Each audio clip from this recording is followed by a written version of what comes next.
सत्यानन्दचिदात्मने सर्वान्तरात्मने श्रीमद् वेङ्कटेशाय मङ्गलम्। स्वतः सर्वविदे सर्वशक्तये सर्वशेषिने सुलभाय सुशीलाय वेङ्कटेशाय मङ्गलम्।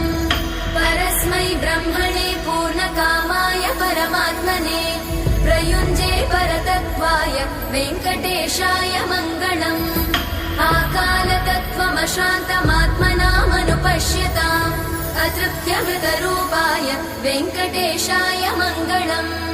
प्रायस्वचरणौ पुंसां शरण्यत्वेन पाणिना कृपया दिशते श्रीमद् वेङ्कटेशाय मङ्गलम्।